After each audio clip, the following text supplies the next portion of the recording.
말씀은 창세기서 우리 37장 12절로부터 36절까지 말씀인데 너무 많이 길어서요. 우리 말씀 봉독은 18절에서 28절까지를 봉독해 드리도록 하겠습니다.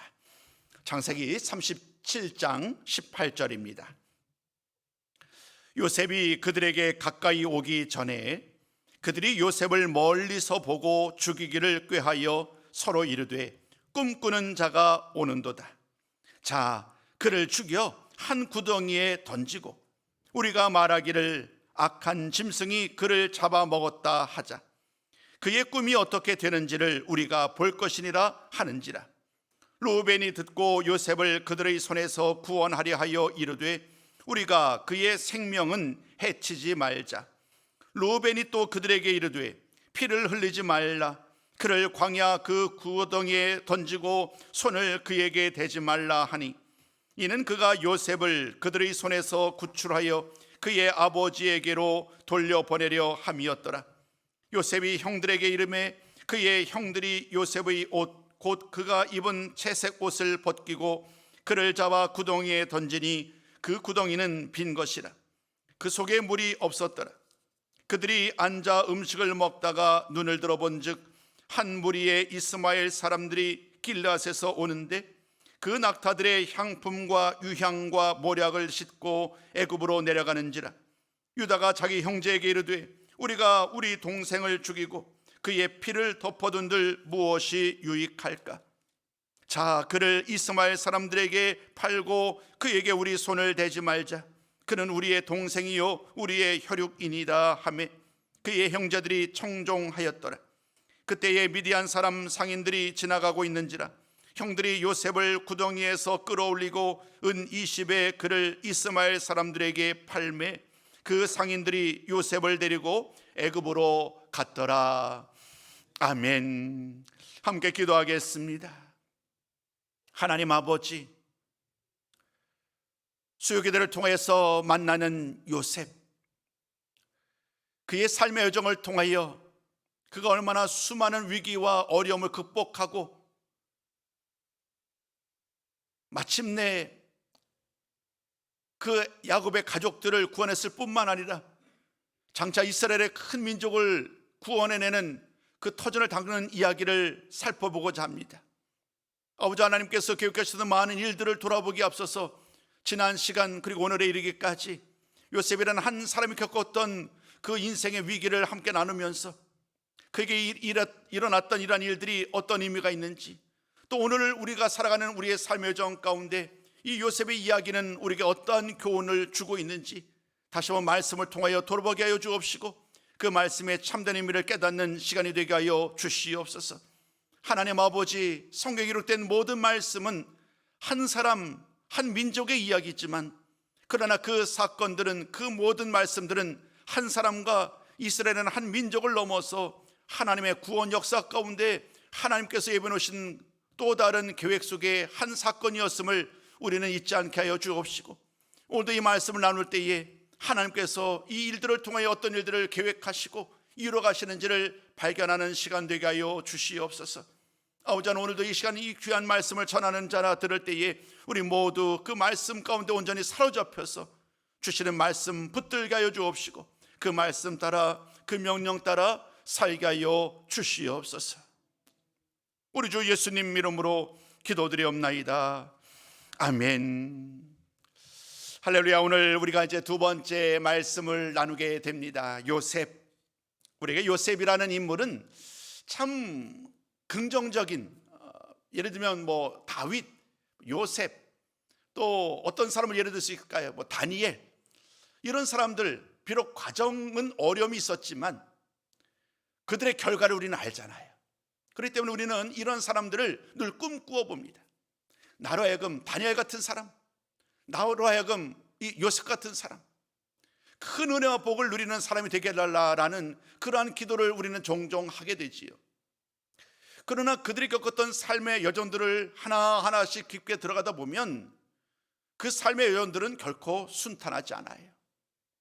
지난주에 나눴던 말씀, 우리는 그의 아버지까지 이어지는 이야기를 언급을 드렸습니다. 요셉의 아버지 야곱, 야곱에서 말씀을 끝나지 아니하고 야곱의 아버지인 이삭까지 거슬러 올라갔습니다. 그 거슬러 올랐던 이야기는 사실 좋은 이야기가 아니었지요. 이렇게 말씀드렸어요. 계속해서 편애, 자식을 어떤 한 자식만 더 사랑하는 이런 편애의 역사가 계속 이어져 왔다. 이삭으로부터 야곱을 거쳐서 요셉에게 이어진 이런 모든 과정들을 돌아보면 이 가정 가운데 반복되는 편애로 말미암아 수많은 위기를 겪어요. 여러분, 야곱이 가장 대표적인 인물임을 우리가 지난주 함께 나눠본 바 있습니다. 사실 부모님이 야곱을 더 사랑했죠. 엄마 리브가가 이 야곱을 더 사랑하다 보니까 결국에는 형 에서와 갈등이 생기는 거예요. 형 에서가 너무나도 크게 화가 나서 동생을 죽이게 되는 이런 위기 가운데 어쩔 수 없이 동생은 형을 피하여 도망을 하게 됩니다. 형은 물론이고 부모님과 더불어 생이별을 하게 되잖아요. 외삼촌 집으로 가게 됩니다. 그곳에 머무는 동안 가정을 이루었어요. 이제 고생 끝나고 이제 행복이 시작될 줄 알았는데 이 야곱 역시 이 라헬, 레아라는 두 인물이 있었죠. 물론 그 두 명의 첩까지 포함해서 4명을 아내로 맞았습니다만은 이 야곱에게 가장 사랑하는 사람, 여인은 라헬이었어요. 그러니까 라헬을 편애하는 이유 때문에 순탄치 않은 여정들을 또 곱하기 7년을 더하게 되는 무려 20년이라는 세월을 지나게 됩니다. 우여곡절 끝에 하나님의 말씀을 따라서 고향으로 돌아옵니다. 그러나 지난주 살펴봤던 것처럼 야곱의 편애는 이제 자신이 아닌 자식에게까지도 또 다른 영향을 미치죠. 야곱, 그에게는 늦게 얻은 아들이 있었습니다. 사랑하는 아내 라헬을 통하여 얻었던 아들, 그 중에서 요셉. 이 사랑하는 라헬을 통해 나왔던 이 아들이 너무나도 귀한 거예요. 그러니까 야곱에게는 마치 그러잖아요. 눈에 넣어도 안 아프다고. 아마도 야곱에게는 이 요셉이 그랬던 것 같아요. 그러니까 다른 형제들에게는 하지 않는 채색 옷을 입히고 아주 두드러지게 야곱이 내가 요셉을 얼마나 사랑하는지, 형제들이 굳이 헤아려 보지 않아도 드러날 정도로 아버지가 요셉을 사랑하는 거예요.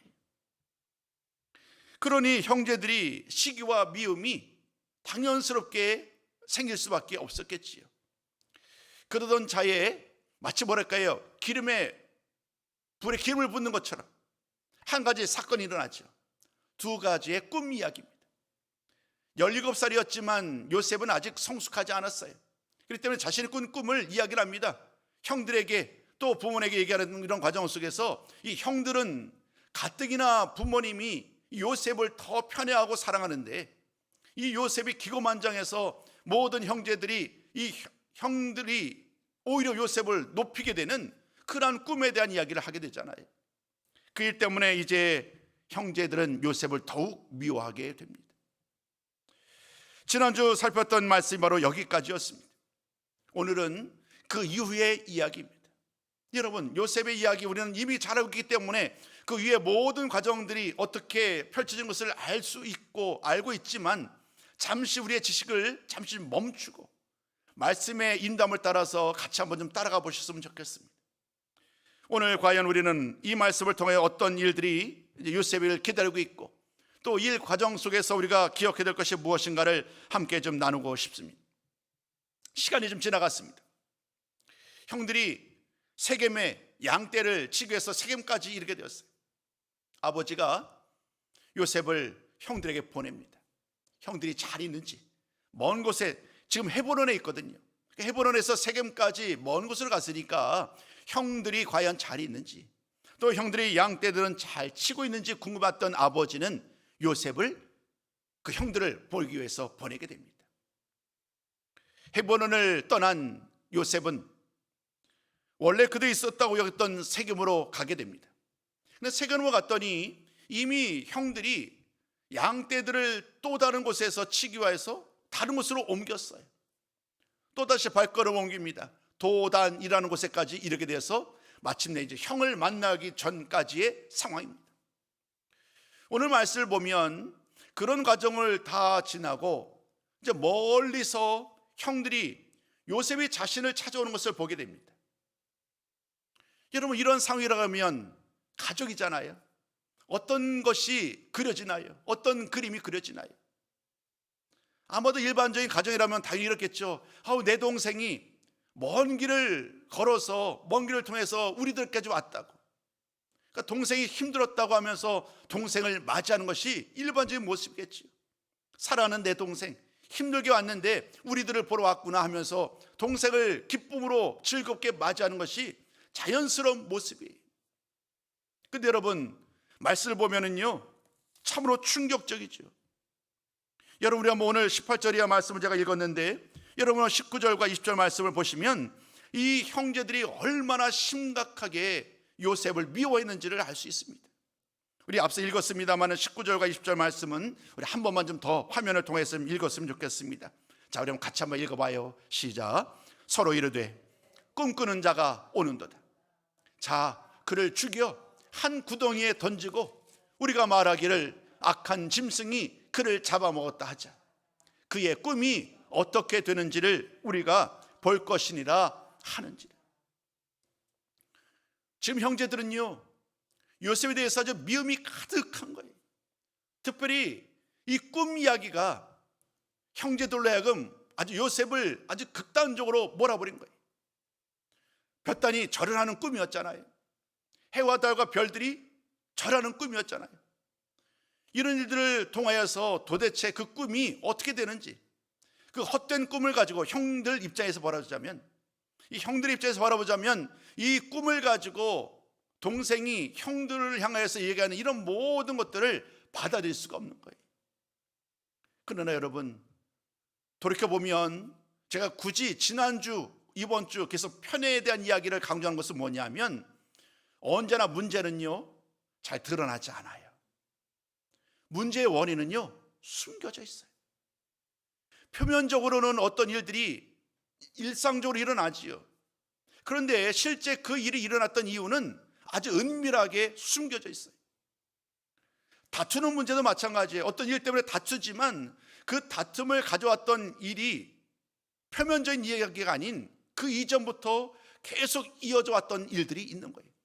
골마 터지는 거예요. 오늘 요셉의 형제들, 야곱의 아들들의 삶도 마찬가지였습니다. 결국 이 미움과 시기의 근본 원인은 바로 편애에 있었어요. 똑같은 아들들인데 부모님이 요셉만 사랑하고 우리들은 사랑하지 않는 이런 상황이 그들에게는 견디기 어려웠던 거예요. 18살에 요셉의 이야기를 나옵니다마는 성경 말씀은요, 갑자기 17살에 요셉만 사랑하지는 않았을 거예요. 이미 지난 17년 동안, 성경은 더 이상 자세히 기록하지 않습니다마는 17년 동안 아마도 늘상 요셉을 떠받치지 않았을까.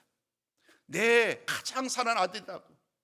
그러니까 수십 년을, 약 17년이라는 긴 세월 동안을 형제들은 이미 계속해서 수많은 사건들로 인하여 그 시기하는 마음, 미워하는 마음, 질투하는 마음이 계속해서 마음속에 쌓아왔던 거예요. 그 일이 꿈을 때문에 폭발을 하게 된 거죠. 지금도 동생이 멀리서 오고 있어요. 멀리서 형들을 보고 있는데 형들의 지금 반응은 놀랍게도 그가 죽이는 것을 모두 다 원하고 모두 다 죽고자 하는 그런 생각들로 하나 된 모습을 우리는 보게 됩니다. 참으로 심각한 위기가 아닐 수 없지요. 동생을 바라보는 그 형들의 마음들, 그 형들의 마음이 얼마나 심각한지 그를 죽일 음모를 꾸미는 그런 말씀들을 우리는 만나고 있는 거예요. 요셉을 죽임으로 과연 그가 말했던 그 꿈이 어떻게 되는지 우리 한번 확인해 보자. 이런 위기의 상황 가운데 한 사람, 르우벤이 나섭니다. 르우벤이 첫 번째 형이잖아요. 형이 말을 합니다. 우리 아무리 미워도 내 동생인데, 우리 동생인데 그를 죽여서는 되겠냐. 르우벤이 얘기를 합니다. 그를 죽이지 말고 차라리 구덩이에 던지자. 구덩이에 던져서 피를 흘리지는 않았으면 좋겠다. 이렇게 르우벤이 큰형이 이제 동생들에게 이야기를 하는 거지요. 사실 루벤에게는 또 다른 계획이 있었어요. 자신의 말대로 이 요셉을 구덩이에 만약에 던지게 되면 몰래 그 루벤이 동생 요셉을 끄집어내어서 아버지에게 돌려보낼 그런 계획을 가지고 있었던 거예요. 마음속으로 그런 계획을 세우고 동생을 죽이지 말고 구덩이에 빠뜨리자라고 제안을 하게 된 것입니다. 요셉이 형들에게 이르게 되었을 때에 이제 형들이 나서게 됩니다. 요셉이 입었던 그 채색 옷, 자기가 비교되지 않는 좋은 옷을 입었던 그 요셉의 옷을 벗깁니다. 그리고 형이 말했던 대로 그를 잡아서 구덩이에 던지게 됩니다. 형들의 미움과 시기가 이제 동생을 아예 구덩이에 빠뜨리게 되는, 물론 생명까지를 앗아가는 일까지는 이르지 않았습니다만은 정말 상상할 수 없는 일이 일어나게 된 거예요. 미움과 시기, 더 깊은 내면에는 바로 편애라는 이 일들이 결국에는 동생을 구덩이에 빠뜨리는 심각한 결과를 가져오고 말았습니다. 그렇게 또다시 시간이 흘러갑니다. 형들이 음식을 먹고 있습니다. 그러던데 이스마엘 사람들이 때마침 그 길을 통과해서 지나가고 있어요. 길르앗에서부터 출발해서 이제 애굽을 향하여 나아가고 있었어요. 이 이스마엘 사람들이 길르앗에서 와서 애굽으로 나갈 때에 이번에는요 유다라는 또 다른 형제가 나섭니다. 앞서는 루벤이라는 첫 번째 형제가 얘기했다고 한다면 유다가 말을 합니다. 차라리 이 구덩이에 그냥 내버려두지 말고 요셉을 저 사람들에게 팝시다. 저 사람에게 팝시다. 그래서 그런 이야기를 유다가 제안을 했고 형제들이 그거에 대해서 다 동의를 합니다. 은 20에 동생을 팔아요. 은 20의 동생을 팔게 되었고 결국에는 이 이스마엘 사람들에 의해서 이제 요셉이 팔려가는 신세가 되고 맙니다. 여기까지는 더 말씀을 드려야 될까 좀 사실 고민이 되는데요, 말씀을 좀 깊게 읽다 보면 질문을 하셔야 합니다. 목사님, 이스마엘 사람한테 팔린 게 맞아요? 라고 질문하셔야 됩니다. 왜냐하면 성경 말씀을 보면 37장 말씀, 또 39장 1절 말씀 같은 걸 보게 되면 38장, 예를 들면 7장 36절 같은 경우에 어느 곳에서는 이스마엘 사람이라고 얘기하고요, 또 어느 곳에서는 미디안 사람이라고 얘기를 해요. 그러니까 요셉을 팔았는데 누구에게 요셉을 팔았느냐는 거예요. 똑같은 성경 말씀에 보면 어떤 구절에서는 이스마엘 사람에게 요셉을 팔았다라고도 기록되어 있고요, 또 다른 본문에서는 미디안 사람들에게 팔았다고도 얘기를 합니다. 여러분은 어떻게 알고 계시는지요? 사실 이 부분은 성경 말씀을 정말 잘 읽는다는 학자들도 쉽사리 정의를 하지 못해요. 그냥 단순히 잃었을 것이다 라고 추측만 할 뿐이에요. 사실 여러분, 미디안 사람 그리고 이스마엘 사람은 다른 민족이에요. 그 종족 거슬러 올라가다 보면 이 미디안 사람은 어디까지 올라가냐면 아브라함까지 올라가요. 아브라함과 그드라의 아들이 바로 미디안이에요. 그 미디안의 후손이에요. 이스마엘은 잘 아시죠? 아브라함 그리고 하갈 둘 사이에 낳았던 아들이 바로 이스마엘이잖아요. 그 이스마엘의 후손이란 말이에요. 그러니까 이스마엘의 자손과 또 미디안 사람들, 이들의 이름이 같이 등장을 합니다. 분명히 두 사람들은 민족적으로 다른 민족이죠. 근데 오늘 말씀을 보면 39장 1절까지 말씀을 보면 미디안 사람으로도 나왔다가 이스마엘 사람으로도 나왔다가 이게 혼재되어서 설명을 합니다. 어느 한 사람이라고 말할 수 없어요. 그러니까 우리는 거기까지 멈춰야 되는 거예요. 성경 말씀에서 명확한 답을 주지 않기 때문에 우리는 그나마 아마도 이 당시에 이 모세가 이 말씀을 교도하던 당시에 미디안 사람, 이스마엘 사람 그 조상이 아브라함이잖아요. 아브라함.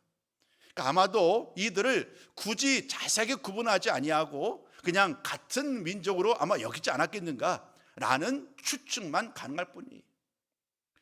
나중에 오늘뿐만 아니라 지나가서 시간이 지난 다음에 말씀을 묵상하시다가 미디안 사람 그리고 이스마엘 사람 요셉이 누구에게 팔려가느냐라는 이 질문이 혹시 떠오르면 오늘의 말씀을 좀 기억해 보셨으면 좋겠어요. 여러분, 그렇게 요셉은 결국 구덩이에 빠졌다가 이스마엘 사람 혹은 미디안 사람에 의해서 팔려가고 말았습니다.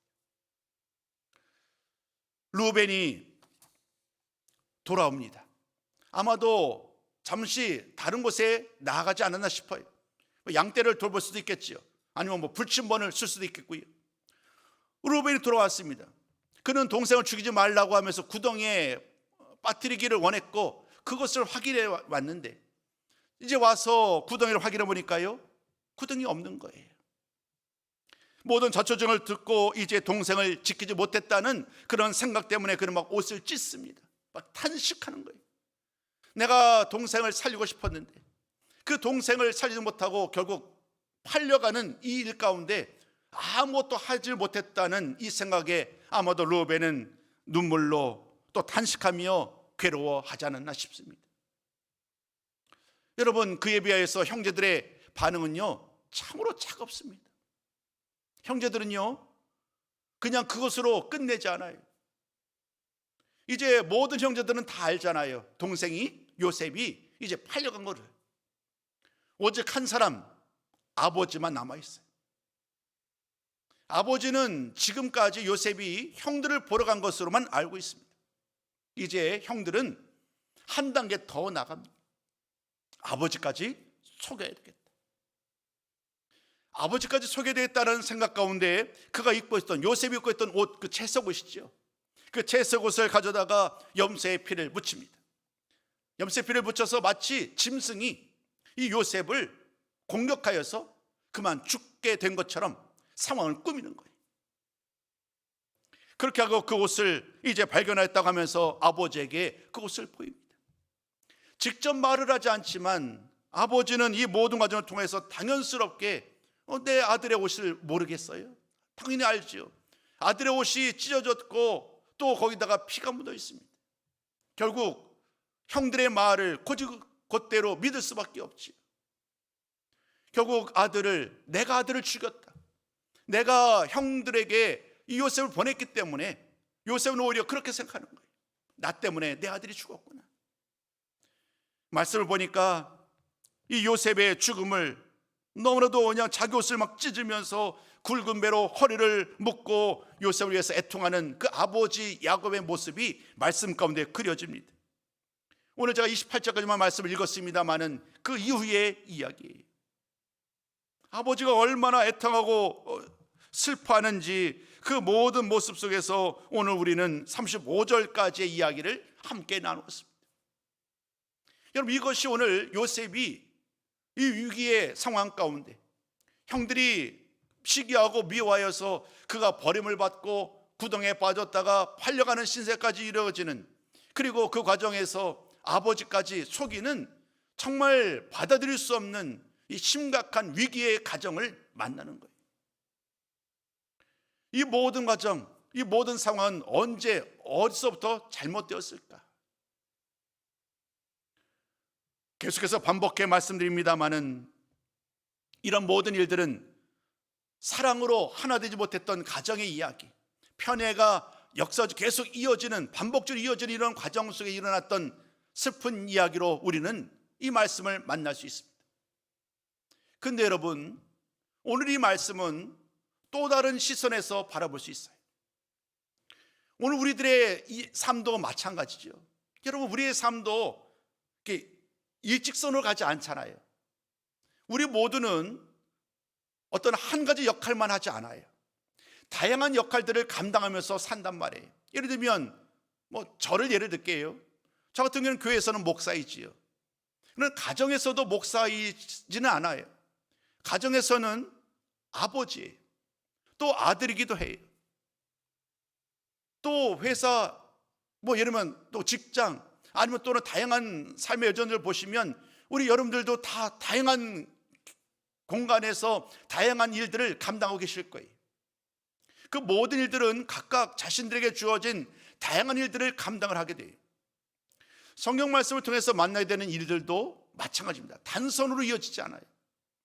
오늘 우리는 요셉의 이야기로 말씀을 나누고 있습니다마는, 그러나 이 요셉의 이야기는 단순히 요셉 한 사람의 이야기가 아닙니다. 성경 말씀 우리는 구원의 역사로 알고 있습니다. 오늘 요셉의 이야기는 당연스럽게 그 이전에 하나님께서 택하셨던 사람들, 그들을 통하여서 이루어 가시는 하나님의 또 다른 구원의 역사예요. 우리는 이 이야기를 아브라함까지 거슬러 올라가야 합니다. 아브라함이 갈대 우르 땅에 있을 때에 하나님이 그를 불러내시지요. 그에게 약속을 맺으십니다. 땅, 씨, 복. 늘상 강조되는 이 세 가지 복에 대한 이야기, 땅과 씨와 복에 대한 말씀을 주시고 그로의 그 미래를 약속하여 주셨어요. 그를 통하여 큰 민족을 이루겠다. 그에게 이 땅을, 가나안 땅이죠, 그가 밟는 땅을 선물로 주겠다. 그에게 복의 근원이 되게 하겠다. 이런 모든 약속들은 꿈에 불과해요. 지금 현재는요, 아브라함에게는 아무것도 없어요. 그 꿈을 확인할 만한 아무런 구체적인 증거가 하나도 없단 말이에요.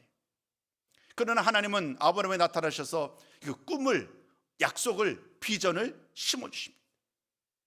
그 꿈이 시간이 지나가면서 하나씩 하나씩 구체적으로 보여지기 시작합니다. 아브라함이 이삭을, 이삭이 야곱을, 지난 이 모든 과정 속에서 하나님의 약속의 말씀은 아직은 완전하지 않지만 조금씩 그 언약의 말씀들이 하나씩 이루어가는 과정 속에 있습니다. 즉 오늘 이 요셉의 이야기도 다르지 않다는 거예요. 요셉 한 사람이 편애로 말미암아 고통하고 고생하는 이야기로 우리는 이 말씀을 우리가 보고 있지만, 그러나 오늘 이 말씀은 단순히 요셉 개인의 문제가 아닌 개인의 희생과 개인의 고통을 넘어서서 하나님이 지금 하나님의 계획 속에서 또 다른 하나님의 일을 행하고 있는 그런 과정 속에 일어난 일임을 잊지 않으셨으면 좋겠습니다. 이것이 중요한 거예요. 오늘 두 번째 말씀의 제목이 바로 이와 같습니다. 두 번째 말씀의 제목을 이렇게 붙여봤어요. 하나님께서 형들의 악한 행동을 사용하시는 거예요. 형들이 요셉을 팔았잖아요. 그 과정 속에서 요셉의 고통은 얼마나 심각하겠어요. 요셉의 상처, 요셉의 낙심, 요셉의 상실감을 우리가 잊어서는 안 됩니다. 하나님의 계획 속에서 그가 사용됐다고 해서 그의 슬픔과 아픔이 사라지는 것은 아니에요. 그의 슬픔과 아픔이 계속되는 과정에서 우리는 어떻게 그가 그 모든 상황을 견딜 수 있었는가? 사실 이것이 중요하지요. 우리는 마지막 요셉의 삶의 마지막 순간에 그가 했던, 형들을 향해 했던 그의 말을 통하여 우리는 요셉의 마음을 헤아릴 수 있습니다. 우리 한번 이 말씀은 같이 읽고 합니다. 50장 20절로 21절까지 말씀인데요, 우리 한번 같이 한번 읽어봅니다. 자, 시작. 당신들은 나를 해하려 하였으나 하나님은 그것을 선으로 바꾸사 오늘과 같이 많은 백성의 생명을 구원하게 하시려 하셨나니 당신들은 두려워하지 마소서. 이것이 요셉이 마지막 순간에 드렸던 믿음의 고백이, 그가 17살에 팔려간 신세, 그런 다음에 13년이 지나서 30세가 되었을 때에 애굽의 총리 되신 되거든요. 13년의 시간은 참으로 고통의 시간이었습니다. 아마도 형들을 죽이고 싶을지도 몰라요. 애굽의 총리가 되었으니까 내가 기회를 봐서 이 애굽의 군대를 가지고 형들을 반드시 죽일 것이다, 이런 생각을 하지 않았을까? 충분히 상상할 수 있지요. 그러나 시간이 지나는 과정에서 그는 아는 거예요. 하나님의 선하신 하나님, 그 신실하신 하나님의 역사하심을 그는 깨닫지요. 가뭄 때문에 형제들이 왔다 갔다 하는 이런 모든 과정 속에서 그는 비로소 깨닫는 거예요. 단순히 나 한 사람의 문제가 아닌 하나님은 나를 먼저 보내어서 나의 가족들을 살리기 위한 하나님의 방법이었음을 그는 깨닫고, 이제 복수의 마음은 다 버려버리고 오히려 하나님이 이와 같은 일을 행하셨던 그 하나님의 그 모습을 깨닫고 그는 이렇게 말을 하지요. 형님들 두려워하지 마십시오. 하나님의 일들은 참으로 놀랍습니다. 오늘 이런 모든 과정 속에서 드리고 싶었던 말씀을 그림으로 같이 좀 여러분께 좀 나누고 싶습니다. 오늘 한번 첫 번째 그림을 좀 보여주실까요? 이 그림을 한번 잘 보시면 두 가지가 같이 맞물리는 거예요. 그러니까 요셉이라는 한 사람, 걔에게 일어났던 일들은 참으로 견딜 수 없는 일이죠. 여러분 보시기에 왼편에 있는 그림, 배경이 검정색으로 되는 배경에 보시면 오늘 이 37장의 이야기입니다. 오늘 이 말씀에 의하면 형들이요 요셉을 죽이라는 거예요. 요셉을 죽이려 하면서 말하죠. 그의 꿈이 어떻게 되는지. 이 요셉은 꼼짝없이 죽게 되는 위기에 빠집니다. 루벤과 유다의 도움으로 생명은 유지될 수 있었고 결국엔 애굽으로 팔려가는 신세가 되고 말았습니다마는 그의 삶에는 그 어떤 희망도 없어 보입니다. 미래의 이야기를 결과를 끄집어오지 아니하고 현재 이야기만 바라보자면 그에게는요 절망적이에요. 그 어떤 기대할 것도 없습니다. 여러분 그런데요 오늘 좀 전에 살펴본 것처럼 50장 이야기를 한번 보시자고요. 50장 이야기를 보면 시간이 지난 다음에 그는 깨닫는 거예요.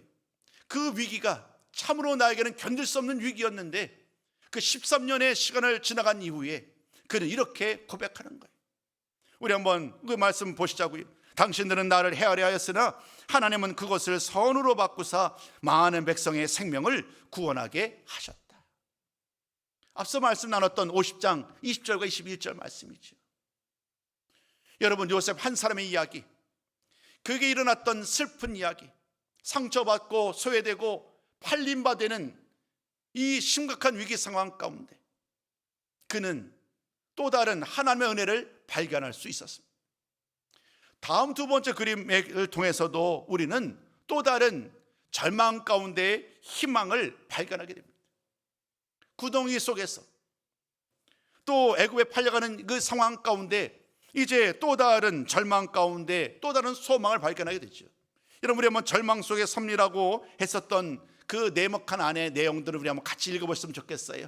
절망 속의 섭리, 그 밑에 우리 함께 읽어봅니다. 자 시작. 내 삶이 빛이 닿지 않는 구덩이에 빠져 희망이 보이지 않을 때조차 하나님의 섭리는 쉬지 않고 일하고 계십니다. 이 고백이 믿음의 고백인 거예요.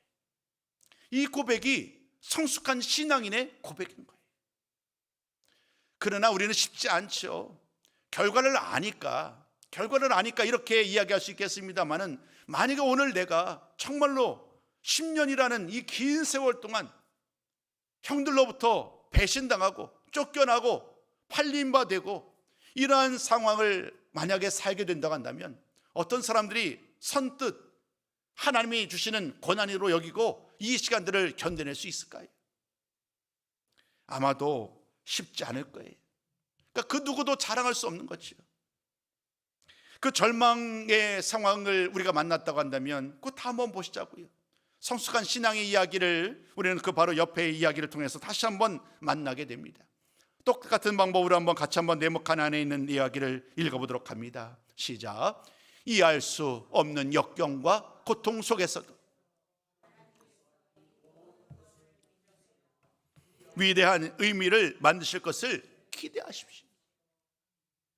오늘 이 요셉의 이야기를 통하여서 나누고 싶었던 가장 중요한 메시지가 바로 이거예요. 여러분 하나님께서 요셉을 통하여 이 놀라운 일들을 행하셨다고 한다면 오늘도 하나님은 여전히 지금도 능치 못할 일이 없으신 분이신데 그 어떤 형편과 상황 속에서도 하나님은 능히 우리들의 모든 처지와 형편을 아시고 우리들을 통하여 역전시키고 반전시키는 능력의 하나님이 우리를 향하여 손을 내밀고 계시는 줄로 믿습니다. 그 하나님을 우리 바라보시자는 거예요. 그 하나님을 기대하시자는 거예요. 정도는 다를 수 있겠지요. 요셉과 우리의 삶이 똑같지는 않을 테니까요.